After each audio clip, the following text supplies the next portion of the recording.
gridlock is not the solution. It's the problem. There was a message sent to us by the American people based on the campaign, and that is people making all this money have to contribute a little bit more. And all the exit polling, all the polling we've done, the vast majority of the American people support that, including rich people.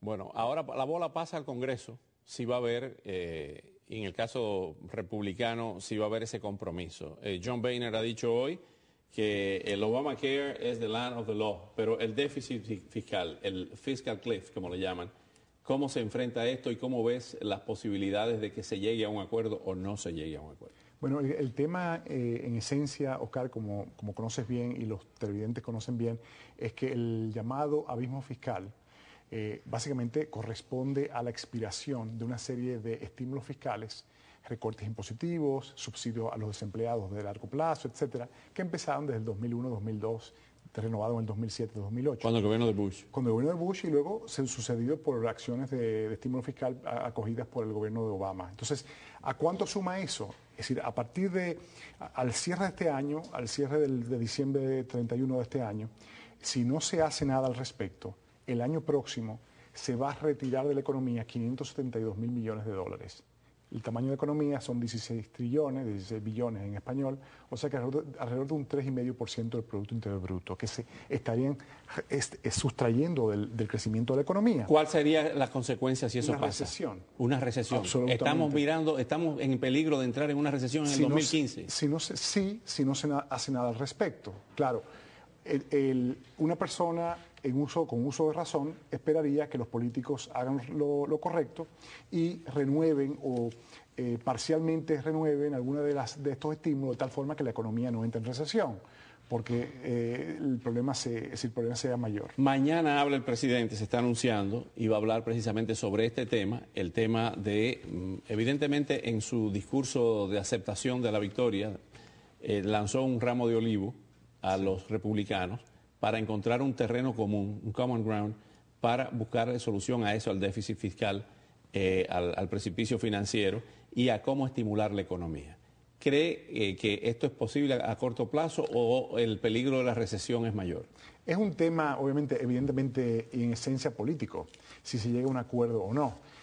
Algunos líderes del Partido Republicano en los últimos dos días, incluyendo al señor Boehner, básicamente los comentarios, la posición que han acogido es que estamos dispuestos a escuchar al liderazgo del Partido Demócrata, estamos dispuestos a que el gobierno recaude más, pero a través de una racionalización del gasto público y reduciendo las tasas. Es decir, ampliando la base. Pero la tasa no puede reducirse más. Los republicanos lo que alegan es que el sistema tributario, el sistema fiscal americano es ineficiente, que la base, hay muchos loopholes, hay muchos huecos, hay muchas filtraciones, y que esos huecos deben de ser cerrados, y que si se cierran esos huecos, puede uno permitirse reducir las tasas impositivas y recaudar más. ¿Cómo se asegura que con esa forma en que está el sistema de impuestos se estimula la economía? O sea, se dice que si se les reducía los impuestos a los más ricos, estos iban a invertir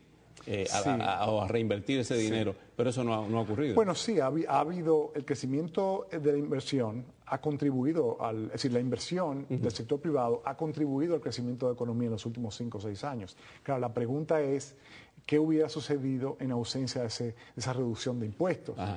La historia demuestra que el crecimiento, la contribución de la inversión a la economía hubiera sido menor.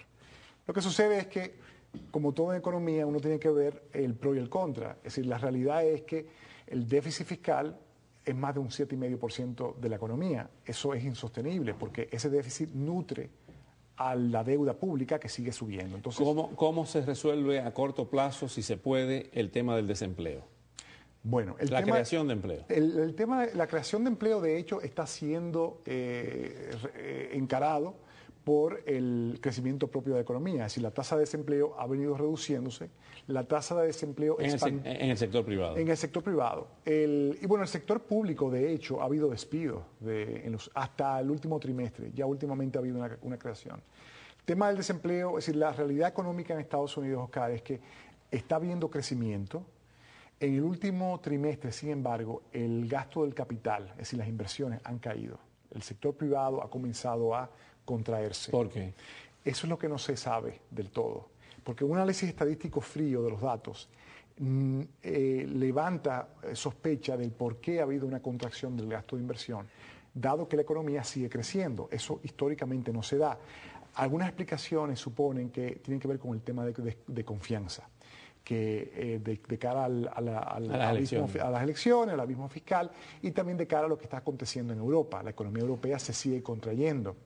Ayer salieron cifras nuevas de Alemania por debajo de lo esperado. Del motor de Europa. El motor de Europa. Has visto en las pantallas de televisión lo que sucede en Atenas, cócteles Molotov y todo lo demás. Sí. Entonces, el mundo sigue siendo bastante frágil, la economía mundial, y muchas economías muchas empresas grandes norteamericanas son empresas multinacionales, las más grandes del mundo, que dependen de las ganancias del resto del mundo. Del resto del mundo. Finalmente, Carlos, ¿qué pasó con la bolsa? ¿Se desplomó La ayer? bolsa ha caído ayer y ha caído hoy. ¿Por qué? En parte, bueno, tiene que ver con la victoria del presidente Obama, no tanto por el hecho de que el señor Obama ha sido reelegido, sino el hecho de que la victoria fue más contundente de lo esperado, lo cual aumenta las probabilidades de que los impuestos a aquellos que más tienen, que también incluyen a microempresarios, va a subir a partir del 1 de enero. El mercado estaba anticipando que quizás la victoria de Obama no iba a ser tan aplastante como lo fue, en cuyo caso se hubiera dado una extensión temporal o parcial de los estímulos. Carlos, gracias. Vamos